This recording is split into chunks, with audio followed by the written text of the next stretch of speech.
Quicky engagement for Shelley Sullivan's ex and Bushells' heiress. What insiders are whispering. Plus, inside Laser Queen's reunion with her ex after fling with a rich lister. The group chat.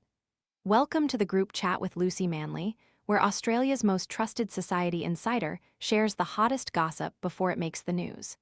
The ink had barely dried on Anthony Sullivan's divorce from ex-wife Shelley Sullivan before he proposed to Bushells' heiress Alisha Oxley.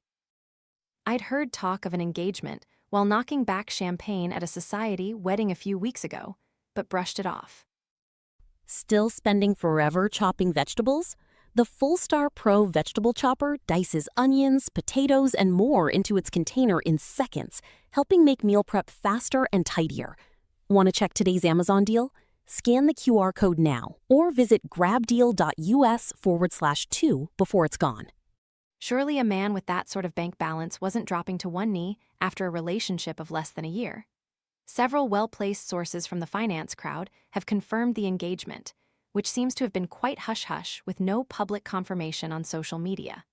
The loved-up pair are celebrating in suitably understated fashion, island-hopping through Mykonos, cruising the Greek islands aboard a superyacht before making their way along the Amalfi Coast, through Venice and now Capri.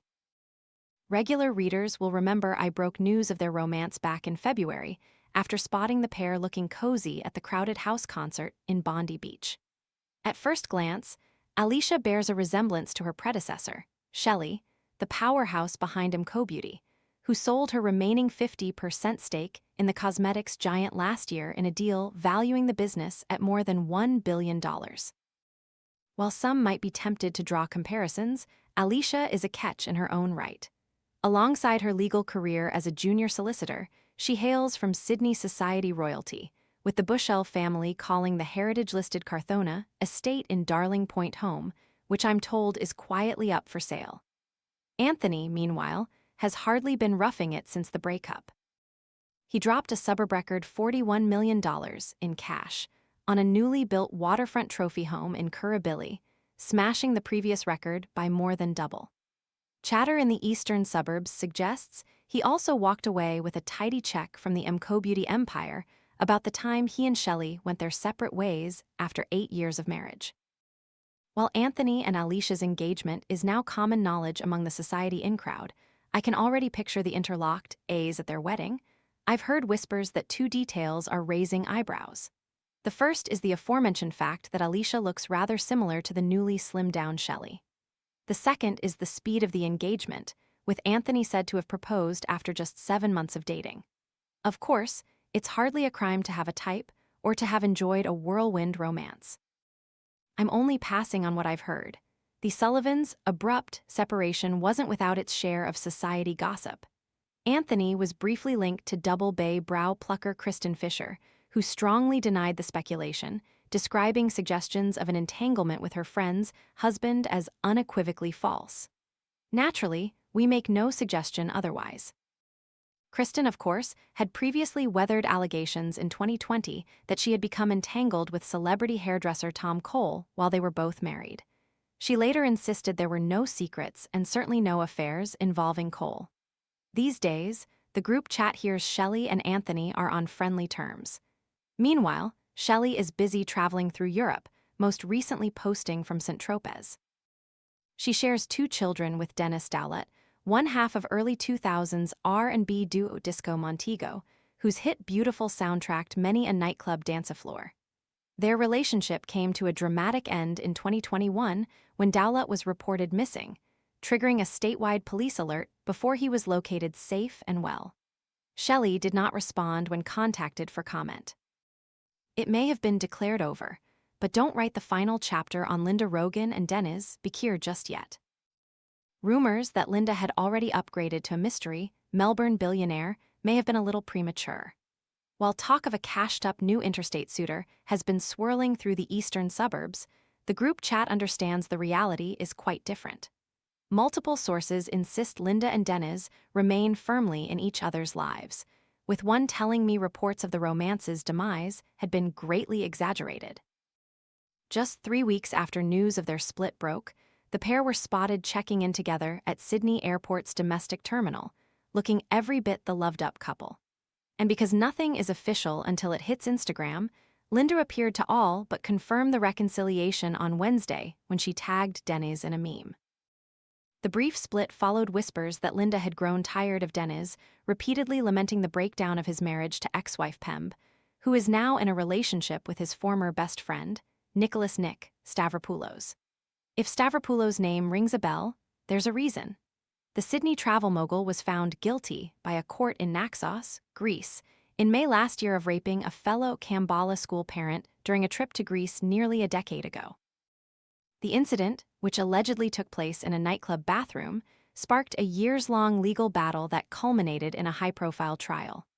Stavropoulos was sentenced to 6 years imprisonment, but has appealed the conviction and remains living in Point Piper while the matter works its way through the Greek courts. Under Greek law, an appeal triggers a full retrial, and the conviction is set aside.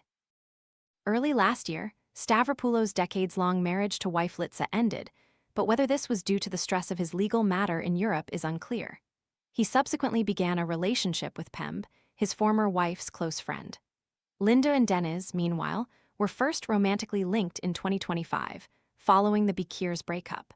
They later made their public debut as a couple at the soirée by the Sea fundraiser at Catalina in Rose Bay.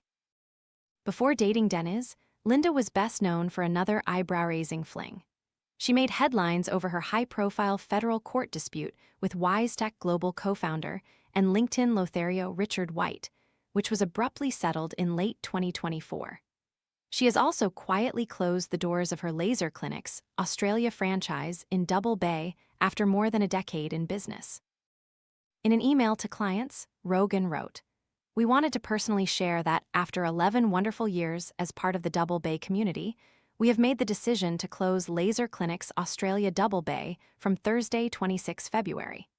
We want to take a moment to thank you sincerely for trusting us with your treatment journey. Your loyalty and support have meant the world to our team. It's been our absolute privilege to help you feel confident in your skin." The closure came as Rogan's franchise lease expired, forcing her to decide whether to sign on for another 5-year term. Spare a thought for the fuzzy-legged women of the eastern suburbs. Double Bay has never quite recovered. The cost of living crisis may be hitting hard for some, but TikTok personality El Saligueras appears to be living in a very different economy.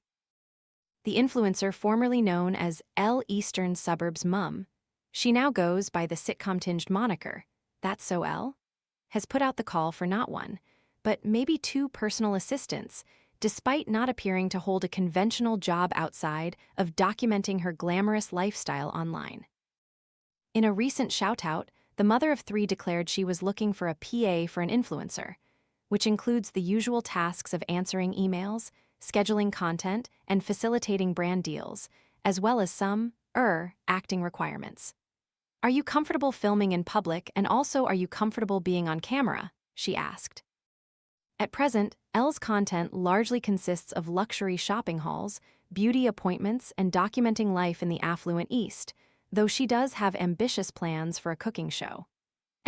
Perhaps she could hire Kylie Clark. The job ad comes just weeks after Elle returned from a sun-soaked holiday in Thailand, where followers were treated to a steady stream of bikini-clad snaps proudly showcasing the results of her recent breast implant revision surgery. A new set of cans isn't the only reason why Elle is smiling through the chilly Sydney winter.